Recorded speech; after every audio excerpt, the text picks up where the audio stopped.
Ya, jangan lupa untuk subscribe dan klik pada lonceng supaya selalu mendapatkan update informasi dari kelas coding. Baik, selamat datang kembali lagi bersama dengan Hendro di sini dari kelas coding. Kali ini di video tutorial kita, saya masih akan melanjutkan tentang Spring Boot ya, bagaimana membangun REST API dengan Spring Boot Framework di Java. Nah, di dua video kita sebelumnya kita udah bahas tentang bagaimana sih mulai dari awal kita membangun REST API dengan Spring Boot Framework. Kemudian di video yang kedua saya juga sudah membahas tentang bagaimana melakukan validasi ya, walaupun mungkin validasinya belum begitu kompleks ya. Nanti kita akan lihat seiring dengan aplikasi yang kita bangun ini makin besar dan nantinya makin banyak data yang akan kita proses, tentunya makin banyak validasi yang harus kita tambahkan. Nanti kita tambahkan di video-video yang akan datang. Nah, pada video kali ini saya akan fokus pada menambahkan entity class. Jadi kalau di video sebelumnya itu kita udah punya satu entity class product di sini. Ini masih sangat simple. Kemudian kemarin juga kita udah tambahkan validasi di sini. Kemudian pada video kita kali ini saya akan tambahkan dua lagi entity class gitu ya. Di mana entity class ini nanti akan berelasi dengan entity class product yang sudah ada di sini. Misalnya nanti saya akan menambahkan entity class terkait dengan kategori produknya. Nah, bagaimana itu kita tambahkan, terus bagaimana itu kita relasikan, itu nanti akan kita bahas di sini. Ya, kemudian juga nanti ada mungkin entity class yang terkait dengan suppliernya misalnya, ya, atau vendornya misalnya, vendor dari produk tersebut atau entity produk ini. Nanti kita bisa lihat relasinya seperti apa. Nah, itu yang akan kita buat. Jadi kita akan fokus ke entity dan relasinya, kemudian juga nanti kita akan tambahkan sampai ke repository. Kemudian nanti di video yang berikutnya kita akan tambahkan sampai ke service dan controllernya nantinya. Oke, kita langsung saja tambahkan entity class kategori dan juga entity class untuk supplier atau vendornya. Oke, baik. Nah, sebelum saya lanjut, untuk teman-teman yang mungkin baru kali ini menyaksikan video tutorial ini, khususnya yang Spring Boot ini, saya sarankan untuk mengikuti terlebih dahulu video tutorial seri yang pertama dan yang kedua terkait dengan Spring Boot. Oke, silakan klik linknya di bagian deskripsi atau di bagian atas layar di sini. Saya akan sertakan linknya. Oke, jadi silakan diikuti dulu video yang pertama dan yang kedua, baru kembali ke sini supaya tidak ada gap gitu ya, dan bisa mengikuti tutorial ini dengan baik. Oke, baik. Saya akan tambahkan yang pertama adalah biasanya produk itu akan memiliki kategori kan ya. Jadi kita buatin dulu entity class baru yang saya beri nama kategori. Misalnya seperti ini. Oke, sebuah kelas baru namanya kategori. Kemudian kelas kategori ini berisi field-field tertentu ya. Misalnya nggak usah kompleks ya, misalnya ada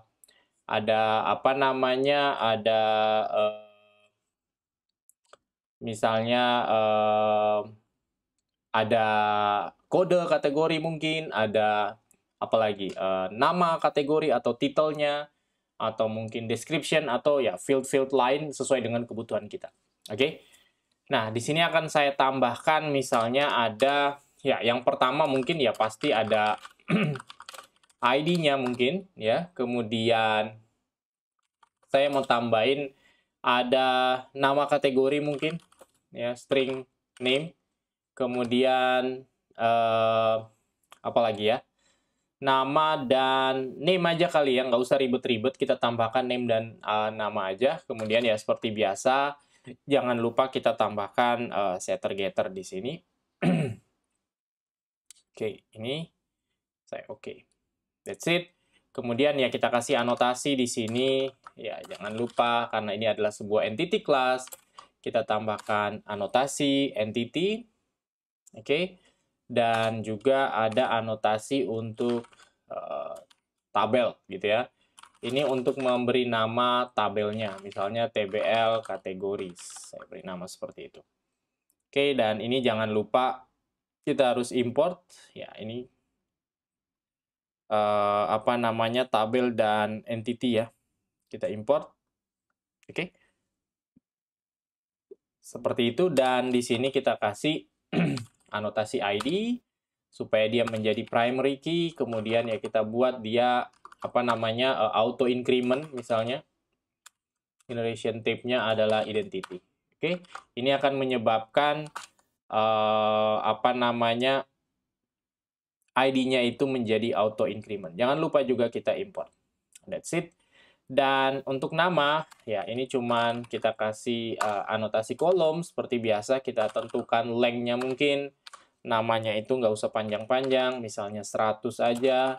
Ini nggak boleh null, misalnya label. Dan ya nama kategori itu biasanya atau harusnya unik ya. Nggak mungkin ada data di tabel kategori barangnya misalnya itu namanya sama, misalnya seperti itu.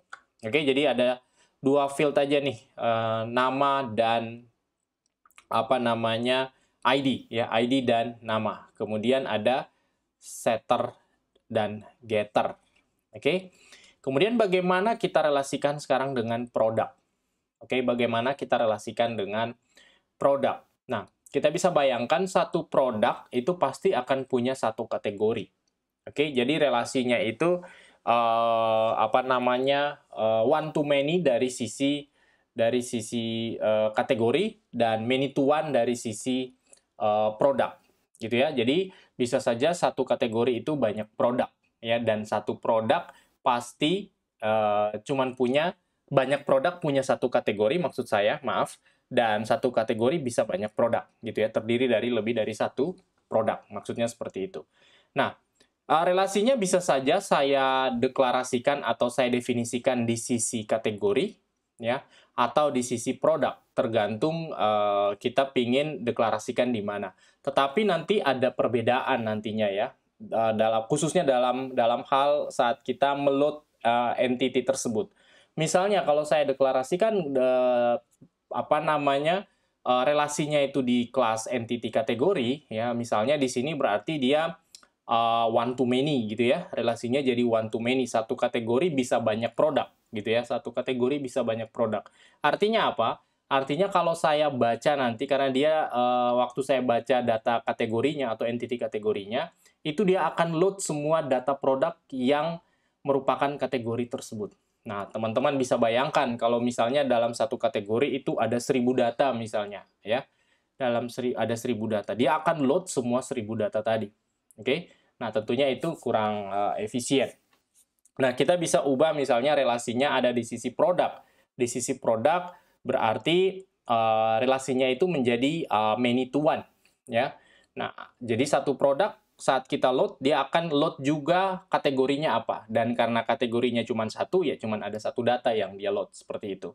Nah, kalau misalnya ada kebutuhan, bagaimana kalau saya ingin mencari produk kategori tertentu? Nah, itu kita bisa manipulasi nanti di sisi repository nantinya. Kita tinggal tambahkan repository untuk meload atau membaca produk berdasarkan kategori tertentu, seperti itu. Nah, jadi tergantung kebutuhan sih sebenarnya. Oke, nah pada kesempatan ini saya mau menggunakan yang pendekatan kedua. Jadi relasinya saya deklarasikan di sisi produk, seperti itu ya. Nah, di sini saya tambahkan. Berarti di sini saya akan buat private kategori seperti ini, dan relasinya kita kasih many to one. Oke, saya buat relasinya many to one, dan jangan lupa kita tambahkan juga setter dan getter untuk kategori tadi. Oke, mana ya ini, kemudian saya implement setter dan getter. Saya pilih yang kategori aja. Oke, nah ini saya udah tambahkan. Dan ya, seperti itu aja untuk menambahkan relasi kategorinya. Ya, relasi dengan kategorinya. Nah, ini kalau saya running, otomatis nanti dia juga akan menggenerate tabel kategori, yang ini. Tabel kategori, dan juga dia akan mengupdate tabel produk yang sebelumnya. kemudian akan ada ketambahan sebuah foreign key kategori nantinya, ya, kategori ID. Oke, nanti kita coba lihat seperti apa bentuknya. Ini langsung saya coba aja running ya, saya bisa running melalui Spring Dashboard di sini, karena saya udah ada plugin untuk Spring-nya ya. Ini bisa langsung saya coba run, kita coba ya. Pastikan database-nya sudah running juga ya. Nah, ini saya coba, dan kita lihat seperti apa hasilnya. Oke, sekali lagi pastikan database-nya udah jalan. Nah, harusnya dia akan langsung menyesuaikan ya tabelnya. Oke, nah kalau kita lihat di sini dia akan create tabel kategori. Nah, teman-teman perhatikan. Oke, tabel kategori akan di-create. Oke, kemudian dia alter tabel produk, dia tambahkan kolom kategori ID. Kemudian dia buatkan constraint untuk foreign key-nya di sini. Oke, kita coba cek sekarang ke dalam tabelnya apakah benar dia menambahkan sebuah kategori baru. Saya buka dulu browser saya. Sini, kemudian kita buka database-nya. Localhost 4100. Oke, ini saya buka database MySQL saya. Kita cek database-nya. Itu ada di DB Demo API, sorry ya. Nah, ini dia. Udah ada produk yang kemarin. Ya, kemudian ada tabel baru, tabel kategori masih kosong karena belum ada datanya. Tapi tabel produknya sekarang udah ada ketambahan satu kolom kategori ID yang barusan kita tambahkan relasinya. Oke, jadi dengan menambahkan sebuah kelas entity baru dan juga menambahkan relasinya di dalam di dalam kelas entity-nya, itu otomatis dia akan menggenerate tabel baru dan juga menggenerate field atau kolom foreign key-nya atau relasinya. Oke, jadi enak banget ya, kita nggak perlu capek-capek untuk menggenerate tabelnya secara manual. Jadi langsung otomatis. Oke, itu adalah entity class yang pertama yang ingin saya tambahkan. Ini saya stop dulu. Saya mau menambahkan lagi entity class yang kedua, yaitu supplier mungkin atau vendornya yang menyediakan produk ini. Ya, supplier mungkin namanya ya. Saya beri nama supplier, di mana supplier ini nantinya berrelasi dengan produk gitu ya. Nah, tetapi relasinya agak sedikit berbeda. Kalau kategori tadi dengan produk itu relasinya itu many to one atau one to many, tergantung dari sisi mana kita lihat. Nah, sedangkan kalau produk dan supplier itu relasinya nanti adalah many to many. Ya, maksudnya adalah bahwa kita bisa bayangkan adalah banyak produk, maksud saya banyak produk itu atau satu produk itu bisa saja disuplai oleh lebih dari satu supplier gitu ya. Satu produk bisa saja disuplai oleh lebih dari satu supplier, dan sebaliknya ya, satu supplier itu bisa saja mensuplai lebih dari satu produk. Nah, sehingga relasinya adalah many to many ya, many to many. Ini mungkin kalau di contoh kasus yang lain, misalnya kasus relasi antara mahasiswa dan mata kuliah misalnya. Nah, itu juga relasinya bisa jadi many to many ya. Misalnya mahasiswa bisa mengambil lebih dari satu mata kuliah, dan satu mata kuliah bisa diikuti oleh lebih dari satu mahasiswa. Nah, kurang lebih kasusnya sama dalam contoh kita kali ini nantinya. Oke, nah jadi yang akan kita lakukan adalah membuat sebuah entity baru yang saya beri nama supplier mungkin di sini. Saya beri nama supplier. Oke, titik apa? Kemudian sebentar saya bayangkan dulu kira-kira field-nya ada apa aja. Sorry, ini typo supplier ini ya. Oke, kemudian ya akan ada field-field sesuai kebutuhan ya, sesuai kebutuhan di sini. Yang pasti yang pertama adalah ada ID suppliernya misalnya, mungkin di sini ada string nama suppliernya, mungkin ada string alamatnya mungkin ya.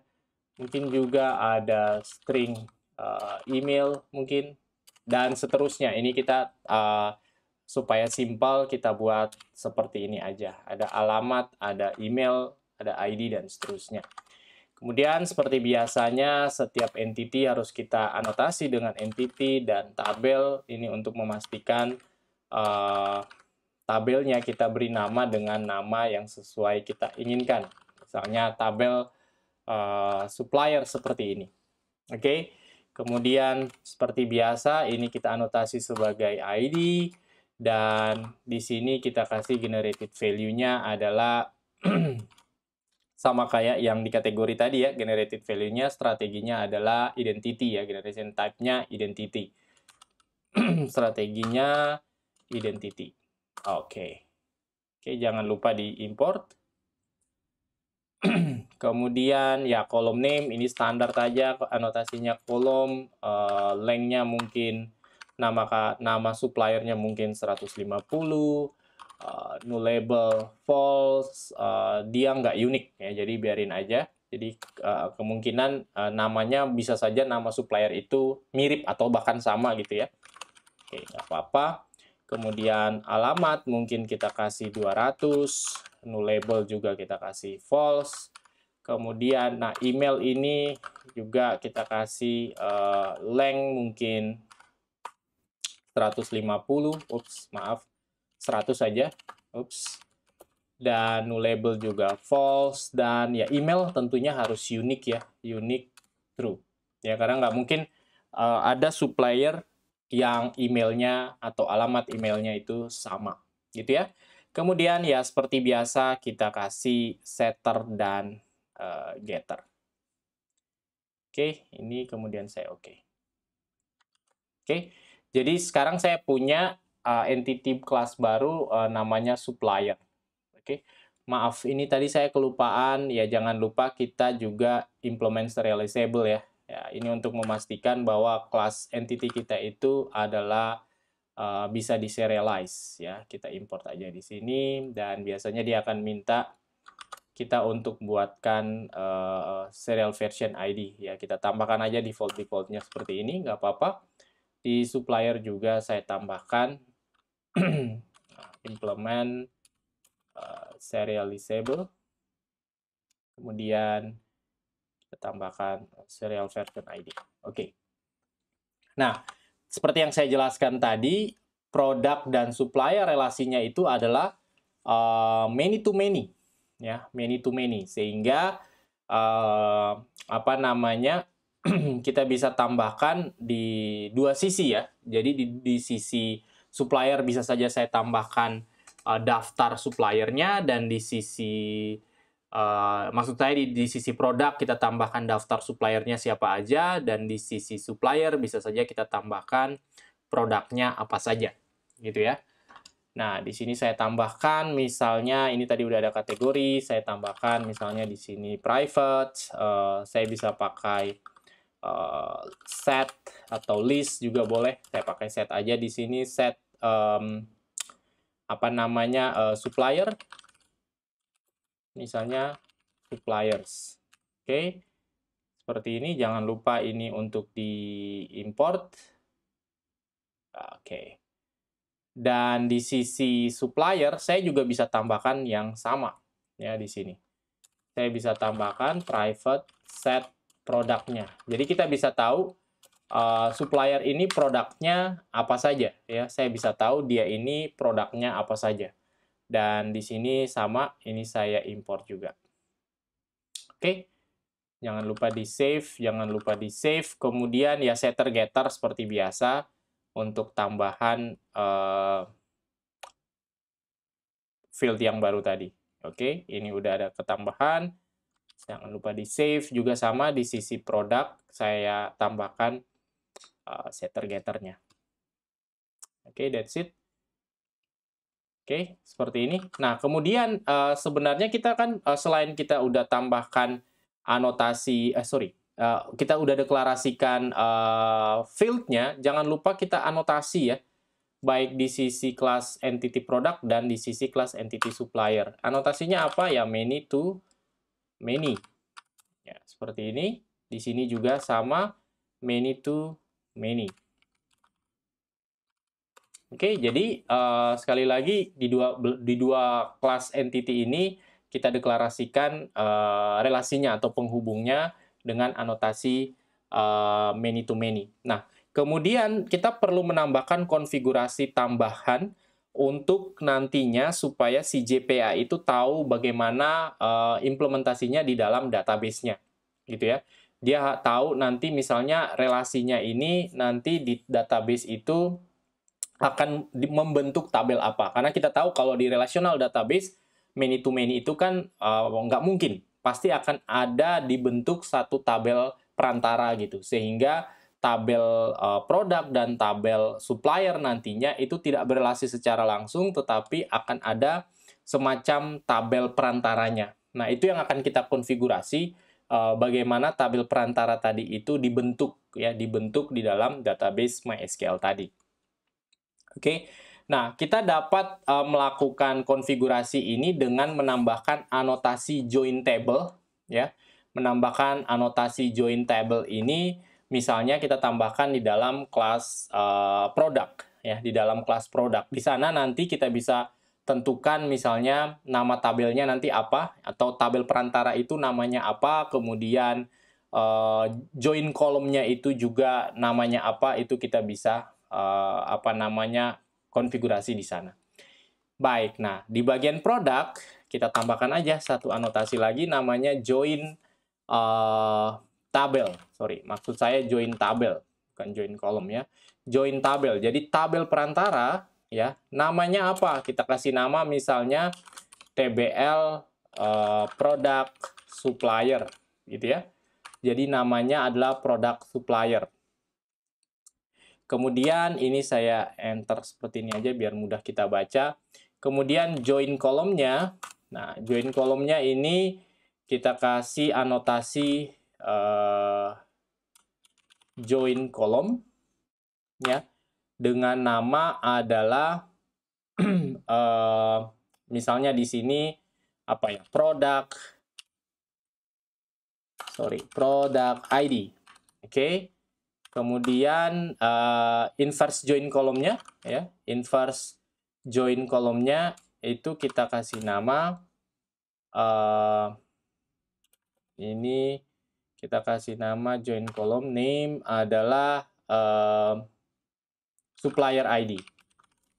Oke, jadi nanti dia akan membentuk ya dengan konfigurasi ini dia akan membentuk sebuah tabel perantara namanya TBL product supplier ya, di mana tabel product supplier ini nantinya akan berisi kolom relasinya yaitu product ID dan supplier ID. Ini jangan lupa kita import ya.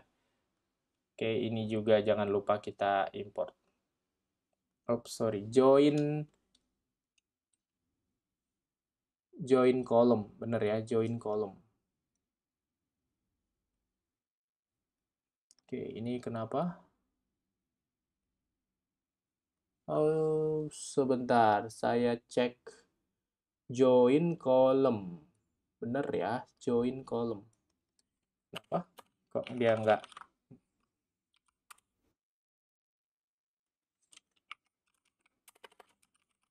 Kenapa dia nggak mengenal?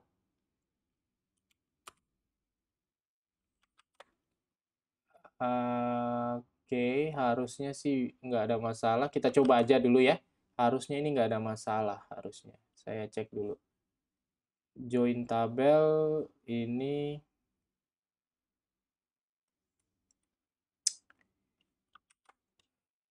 bentar, ini kok jadi yang errornya jadi di sini juga. Oh, sorry. Ini inverse-nya tadi kan kita udah buat di sini ya. Jangan lupa kita mapping juga di sisi supplier-nya ya. Di sisi supplier itu apa namanya kita kasih anotasi atau konfigurasi di many to many tadi, di anotasi many to many tadi kita tambahkan map by ya. Map by apa gitu. Jadi map by apa namanya map by nama field-nya ya. Map by nama field yang ada di dalam product ID. Ya, di sini kita sebut suppliers. Jadi kita map by suppliers. Jadi di sini saya kasih anotasi lagi namanya map by mapped by suppliers. Oke. Ini kita belum, oke, ini belum saya import tadi.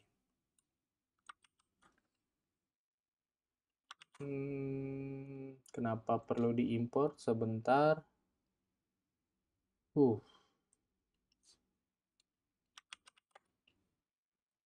Many to many. Yes. Ntar ada sepertinya yang keliru nih. Sebentar ya, saya cek dulu. Oke, ini join tabel.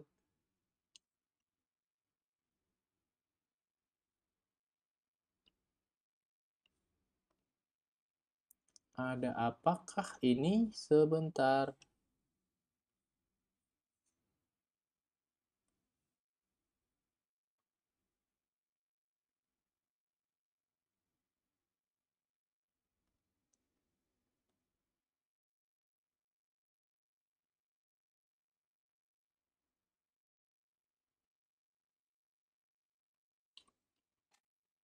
Iya, nah ini udah fix.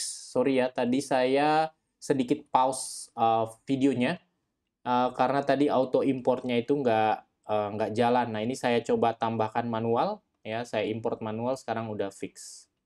Oke, nah sekarang kita lihat di sini. Jadi ini konfigurasi tambahan. Ini sebenarnya untuk mengkonfigurasi tabel perantaranya tadi, ya tabel yang menghubungkan antara tabel produk dan tabel supplier. Karena relasinya many to many di relational database seperti MySQL kan itu nggak mungkin ada relasi antara dua tabel many to many sehingga kita tambahkan tabel perantara. Nah untuk mengkonfigurasi tabel perantara kita tambahkan anotasi join table ini di kelas product. Kemudian jangan lupa juga di supplier kita tambahkan mapped by supplier. Nah, supplier ini adalah nama dari field supplier di sini. Oke? Nah, kurang lebih itu konfigurasinya. Sekarang kita coba lagi start ya dan kita lihat bagaimana tabel yang di-generate atau dibentuk oleh JPA. Oke? Kita coba start lagi. Kita lihat, semoga tidak ada error. Saya pastikan terlebih dahulu.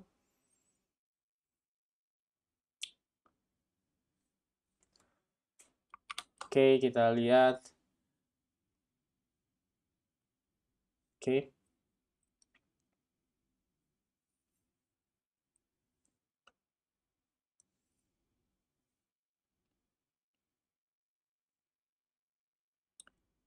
Ya, kalau kita perhatikan di sini di lognya dia udah berhasil create tabel supplier. Kemudian dia juga udah berhasil membuat tabel produk supplier atau tabel perantaranya. Oke? Dan dia tambahkan juga constraints-nya di sini atau foreign key-nya. Nah, sekarang kita coba lihat fisik tabelnya seperti apa. Oke, yang ini saya coba refresh. Oke, nah teman-teman perhatikan di sini sekarang saya udah punya tabel produk, tabel supplier, dan tabel perantaranya tadi yang menghubungkan antara tabel produk dan tabel supplier. Di-generate secara otomatis. Kita cek dulu tabel suppliernya. Oke, lihat ada ID, address, email, name sesuai dengan konfigurasi yang kita buat di sini. Oke, kemudian kita cek juga di tabel yang produk. Ya, di sini tentunya nggak akan ada kelihatan perubahan ya, karena field tambahannya tadi itu ditambahkan di dalam tabel produk supplier. Nah, di sini kita akan lihat ada penghubungnya, produk ID-nya apa, supplier ID-nya apa. Oke? Nah, that's it. Jadi simple banget ya kalau kita ingin membuat relasi antara entity satu dan entity yang lain, baik itu mungkin one to many, many to one, tergantung dari kelas mana kita akan lihat. Contohnya tadilah produk dan kategori, atau bahkan juga relasi many to many. Contohnya adalah antara produk dan supplier. Oke, dan kita udah lihat juga tadi secara default, secara otomatis si JPA tadi itu akan menggenerate tabel-tabelnya ya, tabel-tabel fisiknya di dalam database MySQL kita. Oke, nah selanjutnya nanti kita akan menambahkan repository dan kemudian kita akan tambahkan lagi kelas service-nya, kemudian kelas-kelas controllernya, supaya relasi kelas ini atau entity kelas yang sudah ada ini bisa kita coba untuk mengirimkan datanya. Oke. Nah, tapi itu akan saya lanjutkan di video saya yang akan datang. Jadi, saya berusaha membuat videonya nggak terlalu panjang-panjang supaya teman-teman bisa memahaminya step by step ya, dan saya akan pastikan untuk membuat video selanjutnya itu tidak dalam waktu yang lama, gitu ya.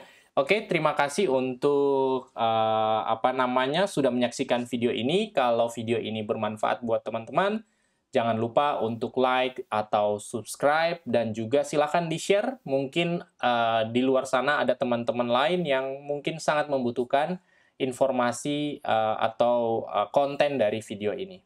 Oke, sampai ketemu di video kita yang akan datang.